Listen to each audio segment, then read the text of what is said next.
What's up, Dual Coast fans? We are Live. back with another very special episode of Dual Coast Podcast this morning with both the co-founders of Rich Thinking, Renee V and Mitzi Campbell. Renee and Mitzi, thank you so much for being here this morning. Thank you for having us. We're thrilled. Yeah, the way to start the day. Yeah. Great. Awesome. Great to have you on. Yes. This is amazing. It kind of is amazing. This is amazing. Here's the thing. We always talk. We talk about, putting yourself into the room, right? Mm. We all have put ourselves into the room, and we have all met one another by putting ourselves in the room, and what can happen when you do, and what happens when you don't. You don't meet anybody, the answer is always no if you don't ask. You never meet anybody if you don't show up. So if so true. we all showed up, and here we are, collectively on Dual Coast Podcast with both of you. This is absolutely amazing. We were talking off air about gold lamps and lemons and peeled bananas and peanut butter, and we've come a long way. We've come a long way since that time. Renee, you were very raw back then, when we had, peeled bananas on a plate. Oh boy. Oh, we were sitting in the, not a lobby, but it was like a, courtyard of the hotel. We had an event, and Renee comes out, and Allison and Dan and I are standing there. And I think Terry Yaffe came in a little bit later, and we're all having a little something to eat. And, here comes Renee with a plate and a peeled banana on it. And we're like, what is that? Who eats a banana on a plate already peeled? We just got the biggest laugh, and that would be Renee. Well, it's starting a trend. Everyone's going to do it now. Everybody's doing it. Yeah. Who wants the peel? Nobody. Nobody. Just you. Just me. No, Well, you're I would have been very there. Mine would unique. have been sliced. Sliced. I did end up slicing it. That was true, but I came out with it just unsliced. In all fairness, when you go food shopping and you see already sliced up fruit, do you not walk over to the already sliced up fruit as opposed to buying the fruit that's not peeled yet? Yeah. Well, we're lazy. Well, I have a lot to say about this, but we'll talk off this podcast about it, but it's never fresher unless it's like, in the skin. You cut it yourself. And fair enough. And because sometimes those pre-made things are just slimy and gross. You don't know how old they are. Exactly. Yeah. I'm not a big fan of pre-cut fruit either. the only fruit that I really buy that is already peeled and cut is mango. Because when I go to Trader Joe's and I see that beautiful yellow that I know is going to be tasty, that's the only time I buy peeled fruit. I do that. Yeah, mango is the best. Mango is because it's not as like juicy, so it like doesn't get all grimy and gross. Well, I think it's hard to it's kind of hard to peel a mango. They're very slippery. I agree. Yeah. So, well, this show is brought to you by Fresh Fruit. So, I don't know how we got on this topic. Well, I guess it was the banana. Because we're old. Yeah, exactly. Oh my goodness, so much. When I think about like evolving, okay, when I think about growth, can't help but think about the two of you and where you have come from over the last couple of years, and just seeing your growth and what's happening with your business, with your movement of Rich Thinking. And you guys have launched this platform. You've got a couple of events underneath your belt. Correct me if I'm wrong, but I believe two, I don't know what you want to call them, summit events, seminar. You've got a couple under your, what is it? Conferences. So anyway, you got a couple of those under your belt. You got another one coming up this year. Tell us about individually your growth that's happened over the last 2 years. Renee, let's start with you. Ooh, okay. Yeah, just you personally. What has happened? What's transformed? And then Mitzi, we'll jump over to you. I'm going to be real with you. I finally feel validated for all the work I've been doing for the past 5 years. So anyone out there that knows, as an entrepreneur knows the roller coaster that that comes along with making that decision to create something that that doesn't exist, right? So my visions when I went into this whole process of going out on my own and getting out of the school systems and all that stuff was completely different than what it is now.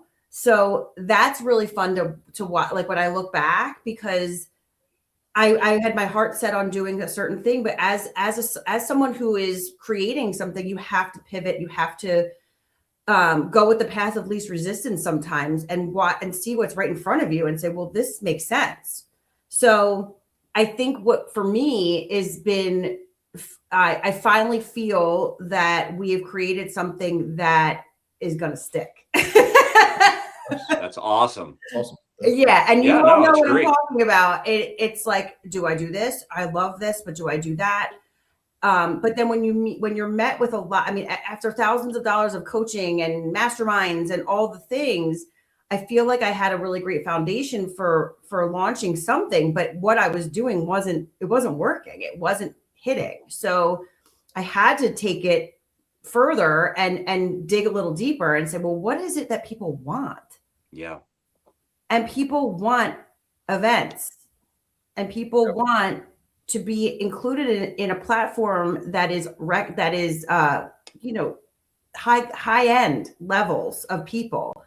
And that's what we've created and we've built upon. And I'm so excited to be where we are now, because I feel like I've had, you know how many things I've had made to promote what I was doing and nothing stuck. And this makes me feel good. I put it on. I feel good about it. I know what we're doing for others. Like our Rich Thinking Tide is lifting all the boats. And that has always been my goal. So that to me awesome. is where I mean, I could cry thinking about it. It's just so much fun to be where we are. Yeah. So you were in child development. Yeah, still am. Yeah. And still, okay. So how has that transition, how is that transition, even though you're still doing it, but Sure. how has that transition happened? So it initially was very easy for me to walk away from speech therapy to focus on something new. And then as time went on, let's be real, money runs out and I'm spending money more than I'm making money. So I had to really think about, well, that is my trade. I was a speech therapist. I still am one. That part of me, that piece of Renee is never going to go away. Nor do I want it to. I just think I structure it differently now, where I make the choices on who I want to work with and when I want to work with them, as opposed to being told.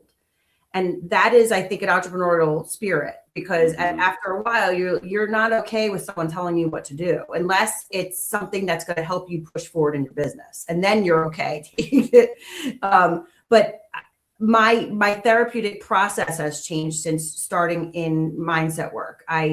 The way I interact with students is a lot different now than it was. It used to be very technical, and now it's more mindset driven, where, if those children don't believe they can do something, then I'm not going to be able to convince them by just throwing tasks at them.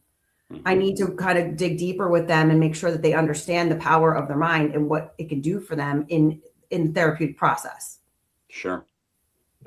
Yeah. Well, I need a lot of therapy and speech help. So I disagree. I'm diagnosing you as you speak, and I disagree. Mitzi, what is happening? Tell us, give us some background.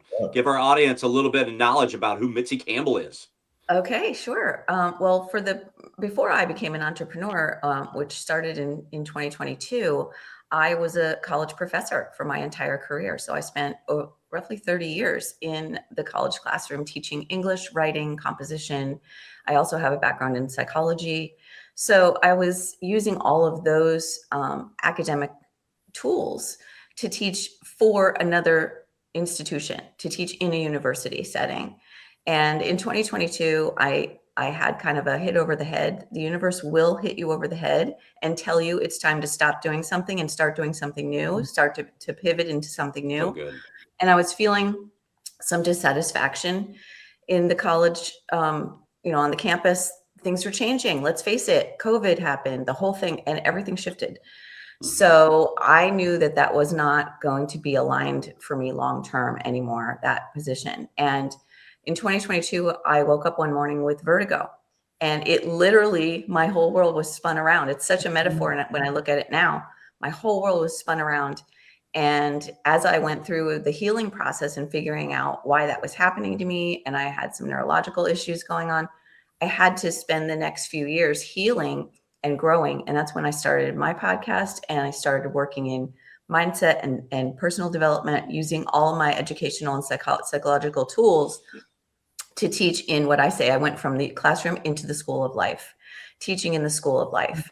And so, you know, when I met Renee the first thing I did, which you said in the beginning of the show, Russ, was got together with other people in the right rooms. And that was the first thing I did. I knew I had to join some groups. I needed to find other like-minded entrepreneurial people. And that's when we joined a business sort of a coaching group and met. And then Renee and I saw that we lived close to one another. So we said, well, let's meet. You know, we're girls, so we had to meet for lunch. So we met for lunch, and that's where Rich Thinking was born. We just were like, you know, we need to do something to actually bring people together, because we can work with people outside of that. We can coach, we can have courses, we can do whatever we do. We can write books, but there is nothing like the in-person experience, as we know, because we go to them, and you know that's when the energy is at its highest peak. So we wanted to do that for people in our local area, Philadelphia, Pennsylvania, tri-state kind of area. And that's why we started the original Rich Thinking conference, and we're now in our third year. And in addition to the conference, we now have a book, because we're both in school. We came from that academic environment, and it was just a natural transition. And it's a way of continuing to bring a focus to the power of the mind. And when the mind and the heart are aligned and the energy is all firing and wiring, like what can happen is amazing. And we all know this because this is how we operate. But like people, there are so many people, it surprises me to this day, who don't know that. They don't know that. And so it's our mission to reach those people, just to say, you know, do you understand how powerful you are? And if I can go through, and at the age of, I was 56 at the time when I became an entrepreneur, if I can do that at 56, and now I'm 59, and I feel like we're just getting started. So that's amazing. Yeah. Congrats on that. I hope to inspire others, especially you know, people who are kind of in that second half of life and thinking like, this is only the second half. Like, you know, we got the third and the fourth quarter to go. Like, this is amazing. We got a lot of time. You can do so much. Yeah. Well, I'm going to say on camera what other people that are listening are maybe thinking, like, Mitzi, you do not look old enough to spend 30 years in the classroom. 30 years? Are you kidding me? You're so kind. Thank you. Wow, that's amazing. You know? So before Dan jumps in, because I don't want to leave this topic that we're on right now, is take us intently and deeply into the initial conversation that you had when you first joined together, because I think that's critical for people to hear, right? Because what I want to say about that is, when you meet someone and you feel a spark, whether that's a friend, you know, because sometimes we feel shy about saying to somebody, you know, I feel like we have some energy here. And maybe we should just exchange numbers and like not even know what's going to come of it. But I think that for us, when we got together, you know, we were just, you know, it's going. And so we were just like, we need to do something. There needs to be something here. We just both felt it spontaneously and both said it, because we're both the kind of people who would not be shy and who would jump in. So, you know, that's kind of what it was like, the energy of it. I don't know if Renee has anything to add. I mean, it's like everything else we've been doing, right? We make decisions based on how we're feeling at the moment. Some of those things end up being nothing, and some of them turn into this. And that is what that I think it's important for people to know, is that it doesn't have to be some monumental moment. It could just be hey, I think I traveled all over the country to go to these conferences. I looked up to see if anything was in Philly, and there's nothing here. So maybe we need to be the ones to bring. You are it. Yeah, we're it. And there are others I've noticed now, like people are coming out of the woodwork, but none of it is as, I guess, noticeable because I didn't know that there was a couple conferences kind of local to me. I guess I just didn't see the information, but we wanted it to be central to Philadelphia, not the surrounding towns, because that's where, number one, it's easy for people to get to via flight or driving. And I also wanted it to be Philadelphia, because if we did it in Collegeville where I live, well, big deal. Like I'm going to get a bunch of local yokels over here that just want to get free food. But when they're like, oh, I'll take a day off of work and go to this thing, and they're going to feed me. I could just sit there all day. And that's not what we wanted it to be. We wanted it to be a very intentional space for people to come feel, when you walk into the space, feel like there's money everywhere because it's a casino. It's hard to not feel fabulous in that place, Yeah. And the thing I want people to know is that for us, you can just do things. And I think a lot of people forget that. And we said, okay, where are we going to have it? Renee had an idea to have it at the Live Casino and Hotel because her husband had been affiliated there. And so we went and we just booked it. And it was going to cost us thousands of dollars, but we didn't care. We didn't know how we were going to do it. We didn't know how we were going to pay for it. We knew the money would come. Wonderful. And it did. And that's what you have to take the leap. You have to, push through the fear that initially comes up and says, oh, okay, well, if we do it, we were in. There's no going back. We've booked a major event space. This is no joke. It's not small potatoes anymore. And that's what people should just think about, pushing through that fear when you have an idea, because ideas will stay only ideas unless you bring them forward and really take the actions to make them real. And guys, just for your reference, that was in May of whatever year it was. We had it together by October. We had it booked in June and promoted it for 2 months, and boom, wasn't it in September, the first one?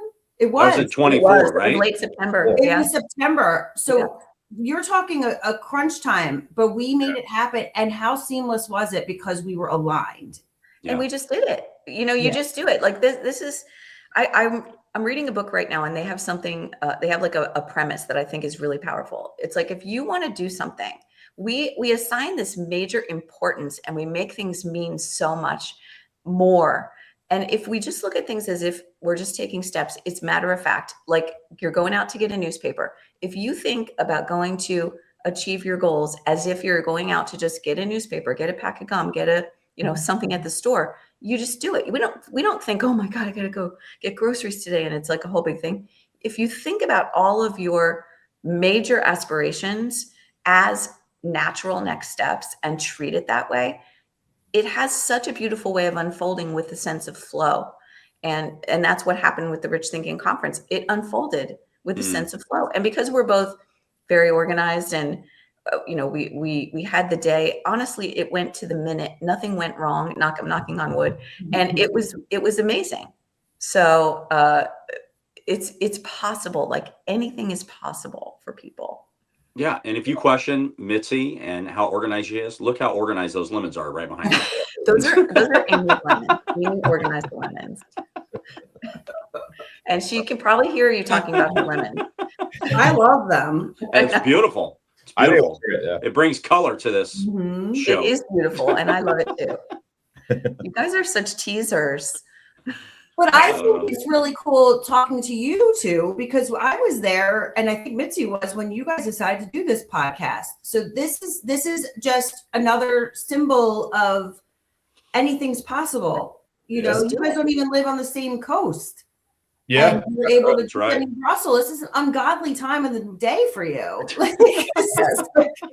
So this, you guys are an example of this too. It's it's having faith in the unknown and believing that if you're feeling something tugging on you, to go for it and go. Guess what? If it fails, it fails. I mean, it is what it is. You move on. It's all information. It's just giving you data to move forward on. But that's where you guys are exemplifying rich thinking. What you're doing is rich thinking. Rich thinking means that you you go into it, you immerse yourself in that, and you let it flourish and grow. And anything can lead anywhere. You just never know. It's like so fun to follow that, you know? Yeah. And that, Well, Dan, go ahead. that's key. No, it's okay. The whole fun word, the FUN, I'm in. I love it. I'm having fun now. There's so many roller coasters, right? So when you're like going up that mountain, you're like, oh shit, like, is this really going to work out? And then you go down, you're like, woo, this is fun, right? Like finally. And I keep saying that to people that we're talking to about, the event and our upcoming anthology. I'm like, this is fun. This is fun stuff. It's promoting yourself as the professional in your area. This is fun. Yeah. And it's important to, being able to talk to Renee almost every day and have connections with people like you guys. This is a big thing for entrepreneurs, because a lot of times we isolate ourselves. We're alone. We're tapping away at our keyboard all day, building, and we forget that like a daily sense of connection with other souls, and like, having that spirit, that energy, like to bounce off of. And it's very important to keep that alive. And so we love being able to do what we do and being able to talk to so many amazing people. And we have a lot of people signed up to be a part of this book, this anthology. And as we're going through the process, we're just talking and meeting more people, and, the connections are growing. And it's just all these little tangents and little things that happen as a result of what you're doing. Like, it's never ending. And to be able to think of that as the never ending flow of life, and the way that one thing leads to another thing. And like Renee said, if it doesn't work out, that's just one little step on the way. And it all comes together to create this beautiful life that we get to live. That's awesome. Amazing. Great job. No, it's incredible.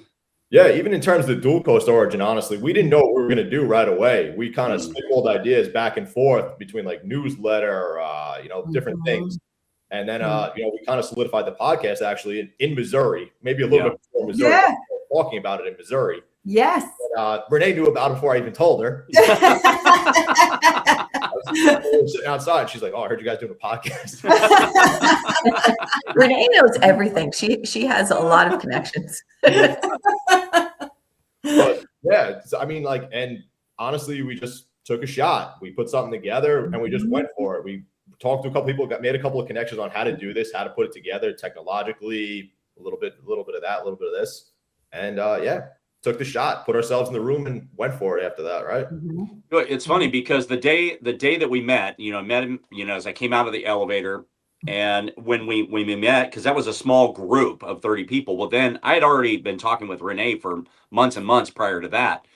We got connected that day, but then we didn't talk the rest of the day. But then through Renee, we got connected with Dylan and Mustache Alex and Allison, and then we all met at the hotel I was at, Hard Rock Hotel, which the guys went to some other Hard Rock hotel for, and the girls and I were hanging out in the lobby, and we're like, where are these guys at? Well, they went to another place, and then they showed up. But then Allison sat between Dan and I. So Dan and I really didn't talk a whole lot because they were talking. So anyway, but there was a connection there. And then some months later, we ended up at another conference, and then, it materialized just exactly the way that you're talking about. Exactly. Yeah. We spitballed, we put something together, and then we took that leap. Like Mitzi was just saying, you have to kind of like take that leap and see what happens. You can't just sit back, procrastinate, talk about it, take a leap and put it together.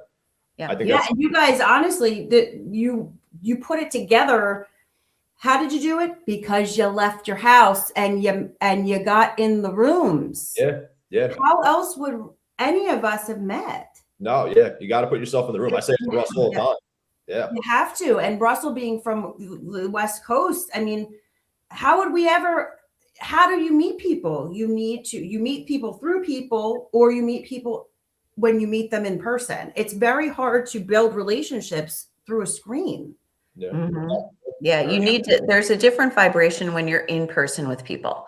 And, I'm all about the energetics of things, and that is really the key, because it's you can make a lot happen on a screen. You can make a lot happen with technology, but it's not really alive until you get in person.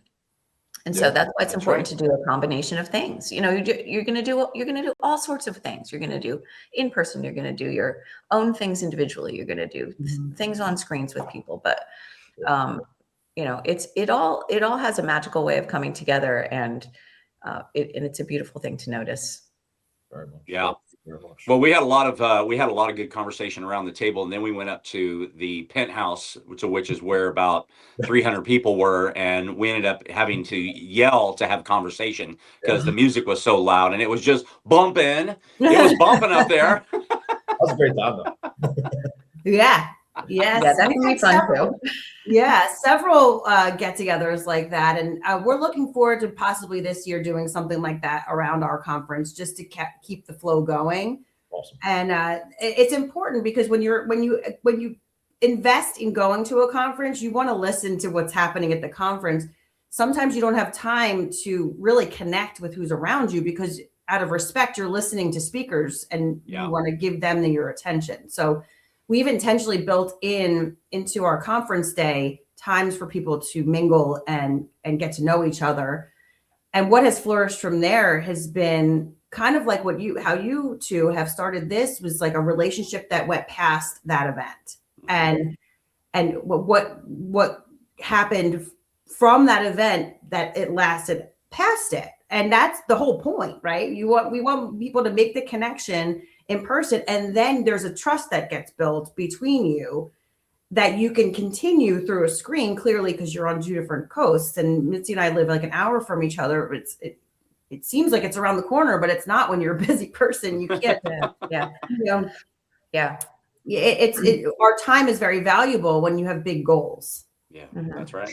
Yeah. For And sure. I mean, It I think I'm becomes sure more this is valuable. happening. I have a question for you guys. Can I ask you a question about your relationship? Can't do that on our show. Just take it over.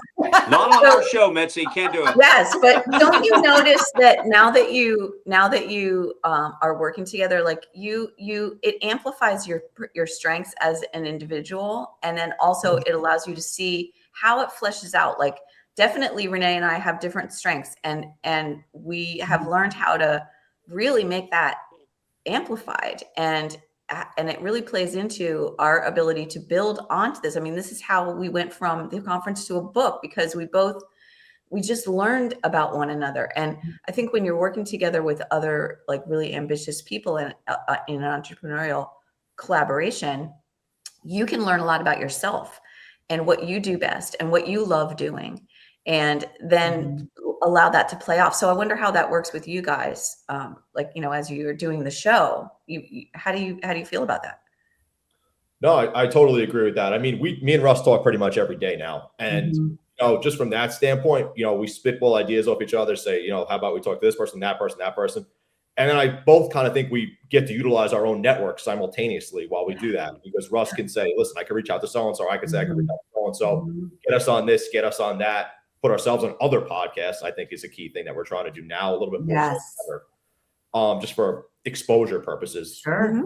And I think, we both have certain strengths. I mean, I totally agree with that. And it's funny too, because, I was never a talker. I was never a speaker or anything like that. I had nothing to do with this. I still work in medicine. I mean, patients, but I don't talk on stages. Right. And then, I got on one stage in Missouri and I'm like, maybe I could do this, maybe I could do this. And then Russ, then we put the whole thing together with the podcast, and now I've kind of gotten used to it. Now I would say that was a weakness of mine and is slowly becoming a strength. So it's funny how you could kind of change a little bit too simultaneously, transitional period as things kind of evolve. Yeah, exactly. You build confidence that way. absolutely. Yeah, it teaches you so much about yourself. It's such a great self-awareness tool. And I'm all about self-actualization and noticing that you're actualizing, noticing that you're going through this process as a human. Like, this is what we do. Right. Yeah, absolutely. Dan and I, you have your strengths, right? So we're working through this. And one thing that I immediately told Dan is, I am not the tech person. So count me out. We got to either look to you or we got to look to somebody else to be the tech person, right? So I kind of set that from the get-go, and then it naturally evolved with our strengths, right, to what we're going to do for the actual show. So it just harmoniously came together. We're a good unit, and we work well together, just like the two of you. And so it's been a great fun ride, and we're excited about where we're going with it. So yeah. You're so aligned. tell us, you were aligned 100%. That's So you launched your conference. Now you're launching a book. Tell us about the book. I'm excited about this. Yeah, book. the book is great. Honestly, I was talking to somebody yesterday, one of our authors, and it came to me, this book, this is going to sound a little grandiose, but it really feels to me like it's the next version of The Secret. And I don't say that lightly. Like, I think that the 30 top voices, the 30 people that are going to be in this book, all have something to say that is genuinely life-changing.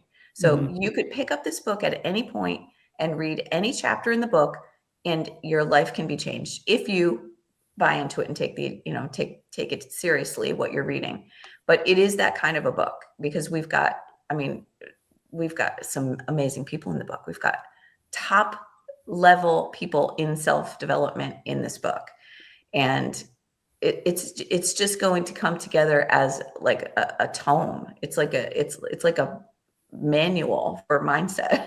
Do you want to? You're posting about it. Do you want to share a couple of the people that are in the book? Go ahead, Renee. Girl. Oh, you go. I talked. You talk. Well, I think to preface this, the excitement from people that are pretty high level is what is fueling my fire, because when you have someone who is super busy in the world and doing huge things agree to take the time to contribute to your book, you're onto something. Yeah. Because they're not going to just do it for anybody. They're not going to, they're giving us their addresses so I can mail them something. Like there's a certain level of trust there where, I'm not going to go and stalk them at their house or give away their address where they, people can, there's a certain level of trust when it comes to that. And that I feel so grateful to have people that are doing the big things where we all want to be. Yeah. And taking the time to contribute to something that they believe in because we presented it to them, and could have easily said no or just ignored us. So for me, and I didn't expect a response from literally any of them. I was like, I'm just going to reach out to these people. And I did. And I think that's another part of entrepreneurship that people, they don't believe in themselves a lot to make those bold moves and say, well, I'm going to contact, the situation, the Jersey Shore, which I did, by the way, spoke to his manager. And because I was like, if he wants to be a part of this, I would love I didn't even tell Mitzi the story. Like the situation? I don't know about the situation, Renee, but okay. the ridiculousness of it. But when you get people that are happy to be a part of it, it's very exciting. So, and P.S., most of these people are agreeing because we've met through events. I've been to major events. I've met people that are doing wild and wonderful things in the world that remember what it's like to be at the level we're at, trying to build something big. And this is what we're all going to do for others when it's our turn. We're going to say, oh, you need me I'm very busy, but I will take the time because I believe in what you're doing. And I was in your shoes at one point. Yeah. So I think, when you get into this world of this world where people are genuinely wanting to help other people to succeed in life, unfortunately, you do run into a lot of inauthenticity. You run into people who do not have good intentions. And so I think when you establish yourself as someone who, with genuinely good intentions, who is authentic, who really is walking the walk, that's when these people can see, because we see the opposite so much, that they can see that this is the real deal. And they want to be a part of that, because we want to be aligned with the people who are the real givers in the game, the people who are making a difference, and the people who are authentic. Yeah. So yeah, So we have, I mean, just to name a few names, we have Amberly Lago in the book. We have Coach Michael Burt in the book. We have Rudy Reiston's in the book. Saul Blinkoff is going to be in the book. These are all, we have an NFL Ginger football King. player Wow. who Ginger King is going to be in the book. We just have so many. And then we have a lot of amazing people who might not be as well known, but are also very heavy hitters in self-development with just Rich crazy thinking. powerful things to say. Yeah. Right. Yeah. And they don't need to be famous. It helps if you are, Well, because you know, that's another thing people should know that are listening is it doesn't matter how many followers you have. no. I want to tell you, just from being in this business, like I kind of alluded to the fact that there's a lot of inauthenticity. Half of those people that you see, those followers are not real. They are purchased. Paid. They're Yep. paid. That girl carrying the Birkin bag, it's rented. Like this stuff is not real, and you cannot base your self-esteem, your life, your aspirations and goals on what you think other people are doing just because they're putting it out there, because it's not real. Yeah. And it's very important to stay. That's why having a partner like Renee and you guys too, you keep each other grounded. You can remind each other, don't get down about that because it's not real. We're real. This is real. And what we're doing is real with the book, the conference, and everything we've got going on. It's awesome. I applaud that. I applaud you. That's fantastic. Yeah, it's a lot of fun, but it's hard. It's hard to make a name for yourself in this world. I mean, you can see how many people are out there and it looks like they're killing it, whatever. That's why they buy followers, because it is hard. But exactly, it's very difficult, and you can see through these things as you go along in the journey of what's really important. Is it followers? No, I'm happy I have 200 followers on our Rich Thinking Instagram, because I'm like, that's 200 people. That's Yeah. 200 Real people. Yeah, real. Yeah. Real people is the key thing. Yes. And they're real, and they want to follow us. Like, they want to be Yes. to know what's going on, and that to me is more valuable than having 1 million followers. Who's looking at how are all those people seeing your stuff? They're not. Right. No, that's a good point. That's a good point. I was actually going to comment on the Instagram authenticity, inauthenticity. Yeah. Because that is like a huge thing now that people like.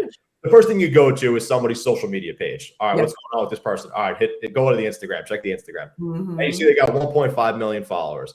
But it's like, okay, now everything around it is fake. It's all in this different world.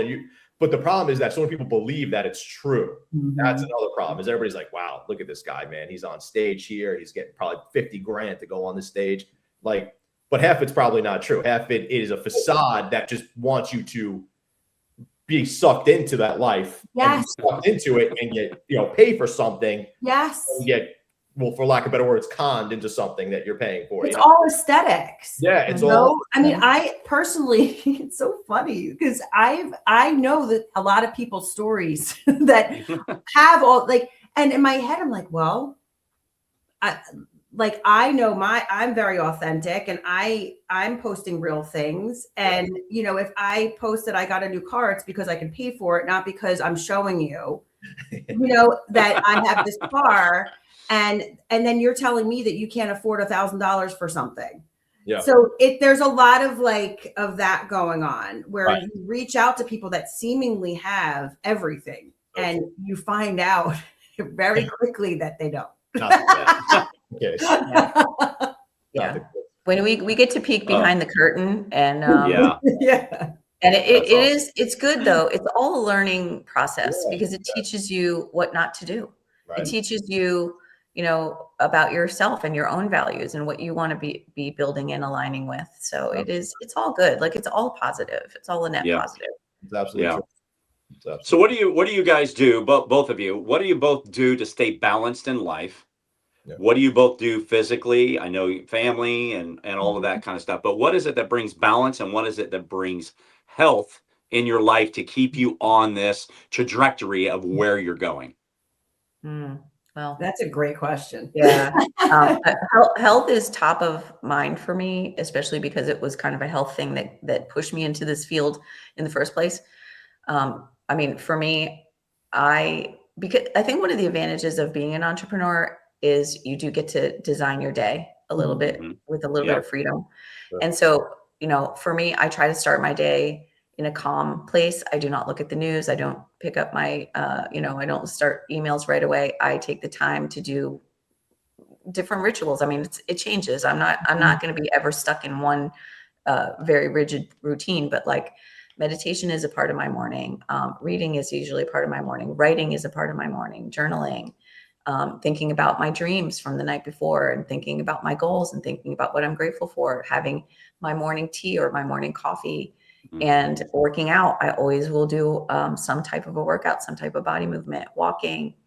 And then after I feel like I've nourished myself a little bit, then I can start work. And I'll start it early. I will go on the computer early, but I'm very intentional about what I eat, very intentional about self-care, and just making sure that checking in and I feel calm. If something makes me feel, I know I have to stop. If I'm reading the news, like my husband will say to me, and I just got married on Valentine's Day, so I was saying like the first time I said my husband. So the day after, I'm like, can I announce you? I know. Your marriage is like, I haven't even told half my family. I know I haven't. Russell didn't even know that. I didn't even know. No, I haven't told anybody, but I mean, I have to announce it. But anyway, like, if he starts talking about something that's like stressful in the morning, I have to say, like, I'm not ready to talk about that yet. Like, I can't talk about what's going on in the world and what's wrong with people. I have to take care of me. So that's really great. important to me. And Love that. I'm very devoted to that. Yeah. Renee V, what do you got? I used to have a very kind of strict morning routine because I thought I had to have one. Because that's all, you take the advice from all these people. You have to do this. You have to get up. Don't look at your phone. Well, after a while, it wasn't working for me because then I was feeling stressed out about all the things that I wanted to, like, before I even get out of bed, I'm emailing people back from the bed. Like, I'm like, let me just get these things out of the way because I have 2 kids here that need me. So if I'm making my whole morning about, Zen stuff, which is great, I do that as well, but I have to get them, up. Well, not really at this point, but I'm still their mom and I still have to be present. But the stress of not like knowing that I emailed someone and waiting for them, and because I have my hands on a lot of things right now, so like I have to compartmentalize with the therapy, like the evals that I'm doing, and then posting on our Instagram, and like there's a lot of things that I don't think I would be able to be calm in the morning until I address whatever has happened since I put the phone down the night before. And then I get out of bed and I feel like I can start my day. So I'm kind of the opposite of Mitzi. But you're doing it too. And that's the thing. You made a good point, is your morning has to be for you. It has to be customized to what works for you. And that's why I'm exactly the same as Renee. I'm not a proponent of having a rigid morning routine. It has to be what works for you, and you can change it. And if you feel like something's not working anymore, to do something different. It doesn't have to be the same thing all the time, but the little bits and pieces of things that you need, and you can just fit them in like a puzzle in your day, however they fit best for you. Sure. Yeah. And yoga and Great meditation advice. for sure is, some kind of body movement, something for your mind, something for your body, something for your spirit, Right. is all very important. And whatever that looks like, it could be different every day, like you say, but, sometimes we take advice really seriously, right? So if someone's really successful, like, this is what I do. I have a 2-hour morning routine, and I'm like, look at wow, do you have 80 hours in your day? Because that to me is a huge chunk of my morning, like to do that. But, we can't compare to anyone else. What works for them might not work for you, or vice versa. Right. And you just take whatever bits of components of it that work for you, and you do it. And there's no shame in that. And I feel like for a long time, I felt like, well, I don't have a morning routine. Like I'm not going to be successful like them because I look at my phone when I wake up, and everyone says, don't do that. So it's different strokes for different folks. That's it. There you go. That's right. Good way to put it. It's a good way to put it. So I want to ask this question. You guys put together this conference with high-level entrepreneurs, speakers, authors, people of high success level. But a lot of people who enter that room might have a scarcity mindset when it comes to finances. they might have been grown up that way subconsciously. Do you believe people create their own financial ceilings through subconscious beliefs? Yes. And Oh, if God, yes. so, how would they break through that ceiling? Ooh, this is fun. We have a lot of time left. I don't know what.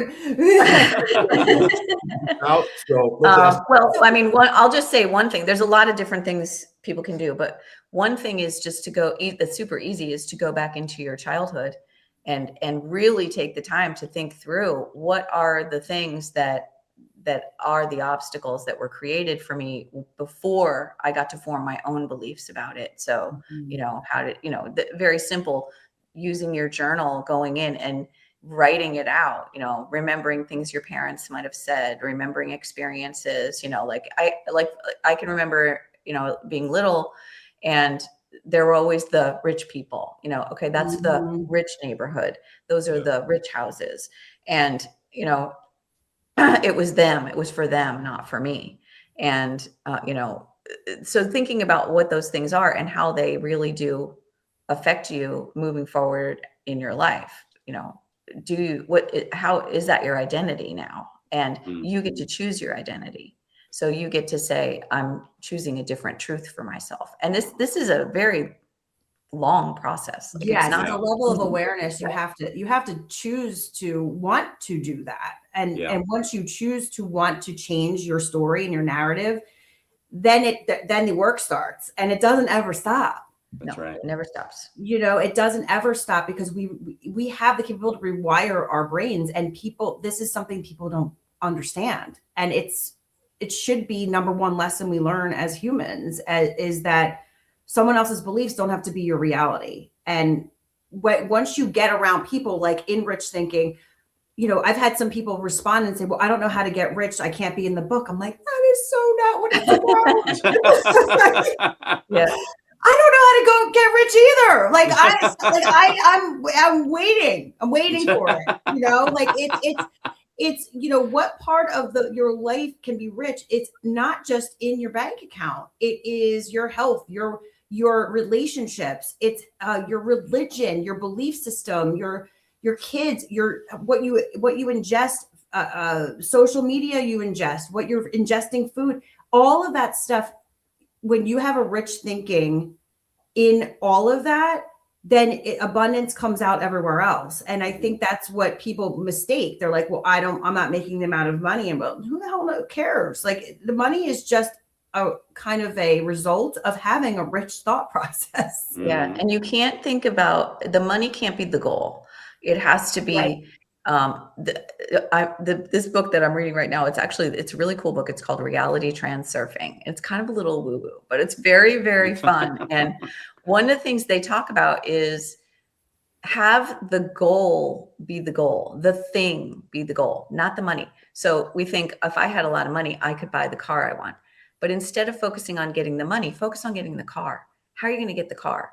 And that sounds a little bit materialistic and maybe counterintuitive, but it makes more sense because then things will naturally unfold and you'll get to that car. Like, you know, when I was little, I wanted to be a teacher, and I just naturally took the steps to become a teacher. I didn't think about it like, oh, I need the money to go to college to be I just went for the goal. And we all do that. You've done it with things in your life. So think about it as the specific things that you want, and they don't have to be objects. They could be experiences, they could be a lifestyle or whatever, but one at a time, and just start banging them out. Just start going to get them like you're going to get a newspaper in the morning. And it really, for me, has created such a shift.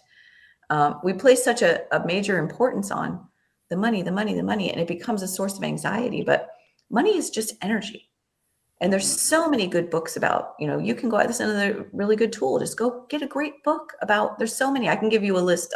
We can give you a whole list of books that people can read, but it's all about just making a shift. And it's like, you know, we all know somebody. Like, I have this friend, he has a lot of money, and he always has like a Lamborghini in the garage and a Ferrari. He's got all this stuff.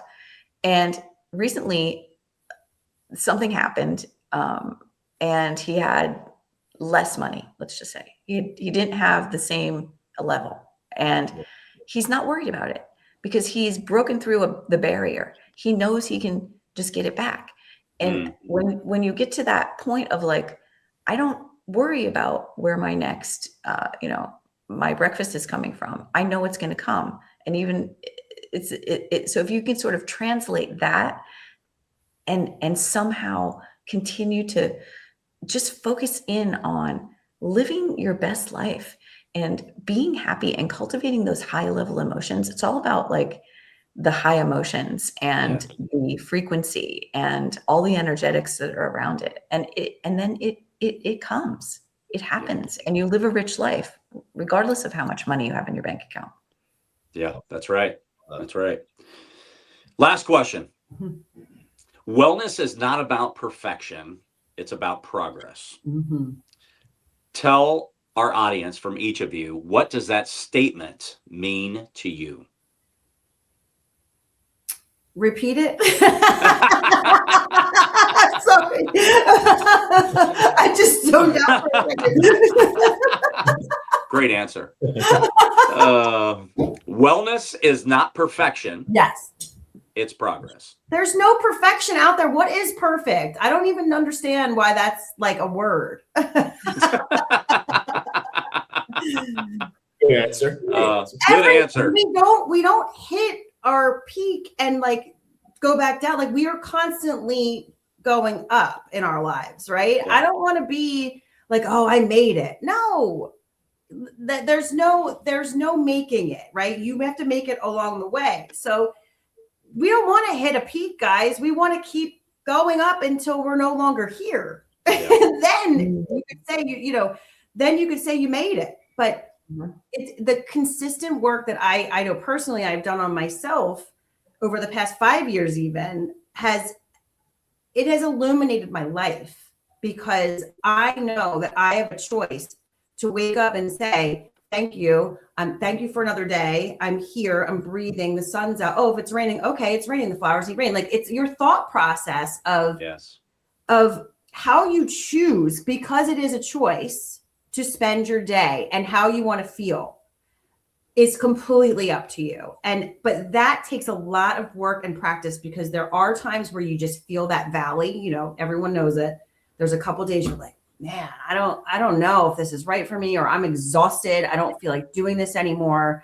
I don't want to get on that call. I don't want to write that article. I don't want to do, but you can't listen to that. You can't listen to your feelings. Yeah. You have a job to do. You do it. If you need to take a couple of days off, that's what you do. That's what your body's calling for you to do. So there's no failure in it. Purposeful rest is important for people like us that have big goals and big dreams, because if we don't rest, we're going to burn out. Yeah. Right. So, but it's all awareness. Everything is awareness. So aware that have how you're feeling when you wake up, because if you're feeling like, you have to do something to get your vibe up. You have to, jumping jacks, listen to your favorite song, hug your kid, play with your bunny like I do. I play with my bunny. So like anything that's going to lift you is what's right for you in that moment. So if you're only giving 40% that day, at least you're giving 40%, right? So like that, but that's all mindset work. Yeah, it is. Yep. And it is. And me choosing to go to yoga when I'm like, oh my God, it's so hot in there and I don't know if I could do it. But I'm like, I stop listening to that. I'm like, I know how I'm going to feel when I leave there. I'm going to feel amazing. Yep. So let me just get myself there. And let me or if not, I go for a walk around my neighborhood, if I don't feel like doing that. But that's kind of the recipe for a heavenly life, is making those choices and saying, this is how I want to spend my time. This is how I want to feel. It is up to us. And not many people understand that. It is all a choice. Yeah. I mean, and I would say like, I always think about the Japanese philosophy of wabi-sabi. Everything is impermanent, imperfect, and incomplete. And if you can embrace that, it is imperfect. It's beautifully imperfect. Thank God. Because imagine how boring life would be if perfection was real. Perfection is not real. And so the idea of progress and continual progress and embracing that life is just a progression. That's Mhm. life. It's a progression. Mhm. And always being in the moment where you are on that continuum is the key. And not worrying about the past, not worrying about the future. They don't being where you exist. are. Yep, they don't exist. Time is not what we think it is. Let's That's just right. say. Oh, we could go on for hours about Oh, I yeah. could go on. Oh, yeah. Well, But anyway, yes. This is thank deep you. rich thinking. it. Deep Deep thought. thinking. That's our next one. Deep thinking. there you Yes. go. This has been an amazing podcast. Every single second. This was great. Renee, Mitzi, where can people find Rich Thinking? How can they reach out to you? Where can they find it? We have a Rich Thinking- website, richthinking.org. You can go on there and we continue to give you all the information for coming up for the 2026 conference. We have the 2025 conference on there, so you can see what it was like last year. And we're going to start putting our speakers on there very soon. We'll start talking about the conference itself once we get the anthology pieces all locked in this spring. And so people can follow it. And we both have websites. I've got mitzicampbell.com. Renee has reneevardouniotis.com. We're both on Instagram. Find us, So- message us. I mean, we are open to. Reach out. We love meeting people that are aligned with this because that's what we need. We can't do it alone. That's Yep. right. Awesome. Yeah. Awesome. Thank you. And thank you for Thank having you. us. It was a really Thanks great for way to being start on. the morning. We Thank appreciate you. you. Thank you so much. Yes. Great conversation today. Great Appreciate you both. Thank you. Oh, both. we appreciate you. Of Thank course. you. Of course. Thank you so much, everybody, for listening. Please check us out on all social media handles at Dual Coast Podcast. Please check out Renee, check out Mitzi, check out their individual websites, and please check out Rich Thinking. We will see everybody next week. Thank you so much for listening. Bye.